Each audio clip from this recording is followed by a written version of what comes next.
அஸ்ஸலாமு அலைக்கும். இன்றைக்கி ராபியா குக்கிங்கில் என்ன செஞ்சுருக்கோம் அப்படின்னு பார்த்தீங்கன்னா, ஒரு வெங்காய தக்காளி சட்னி தாங்க செஞ்சுருக்கோம்.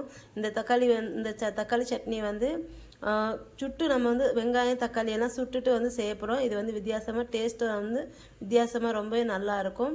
இப்போ இது எப்படி செய்கிறது அப்படி சொல்லிட்டு பார்க்கலாம் வாங்க. இப்போ நான் வந்து இதுக்கு தேவையான பொருட்கள் வந்து பார்த்துடலாம். சட்னிக்கு வந்து நான் வந்து சின்ன வெங்காயம் மட்டும், அதாவது பல்லாரி வெங்காயத்தில் 2 வெங்காயம் எடுத்திருக்கேன். அடுத்து வந்து 3 தக்காளி, பெரிய தக்காளியாட்டு 3 தக்காளி எடுத்திருக்கேன். இந்த தக்காளியில் வந்து கொஞ்சம் எண்ணெய் தடவி வந்து வச்சுருக்கேன். ஏன்னா நம்ம எல்லாத்தையும் இதை வந்து சுட்டு தான் செய்ய போகிறோம் இந்த தக்காளி சட்னி வந்து. அதனால் நான் வந்து லைட்டாக எண்ணெய் தடவி வச்சுருக்கேன். நல்லா 3 தக்காளி பெரிய தக்காளியாக எடுத்துக்கோங்க. அடுத்து வந்து ஒரு 3 பச்சை மிளகா, ஒரு 3 பல் பூண்டு எடுத்திருக்கேன்.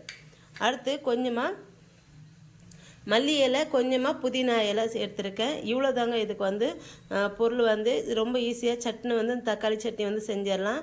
இப்போ இது எப்படி செய்கிறது அப்படி சொல்லிட்டு பார்க்கலாம். பாருங்கள், இந்த மாதிரி ஒன்று எடுத்துக்காங்க. இப்போ இதை ஸ்டவ் ஆன் பண்ணிடலாம்.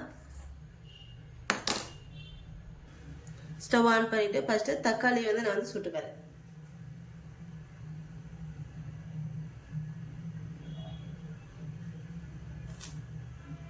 இந்த மாதிரி தக்காளி வந்து சுட்டுக்காங்க.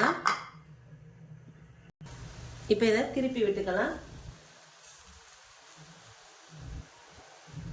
இந்த மாதிரி திருப்பி விட்டு சுட்டுக்காங்க.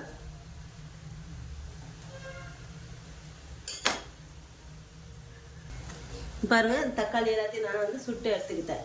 இப்போ இதை எடுத்துட்டு அடுத்து வந்து வெங்காயம் வந்து சுட்டுக்கலாம்.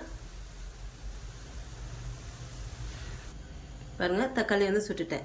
அடுத்து வெங்காயம்.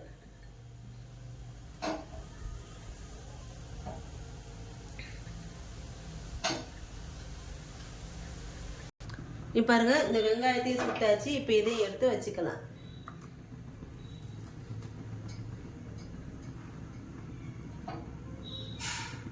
அடுத்து பச்சை மிளகாய் அதே மாதிரி சுட்டு எடுத்துக்கோங்க.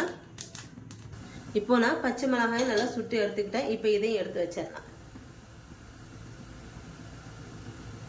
அடுத்து பூண்டு வந்து இந்த மாதிரி கத்தியில் குத்திட்டு இந்த மாதிரி சுட்டுக்கோங்க.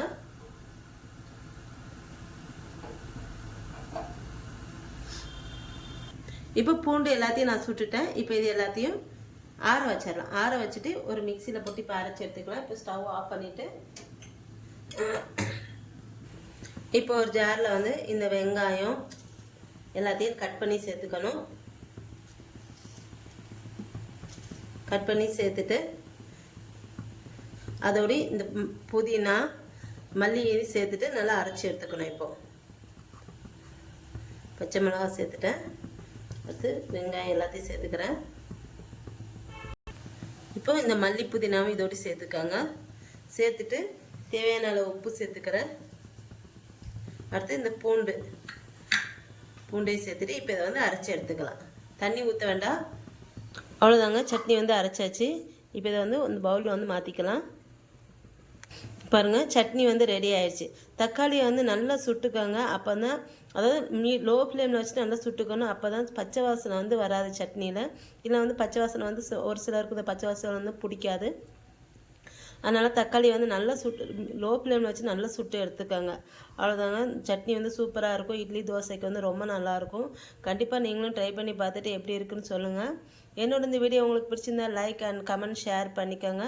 என்னோடய சேனலை மறக்காமல் சப்ஸ்கிரைப் பண்ணிக்கோங்க.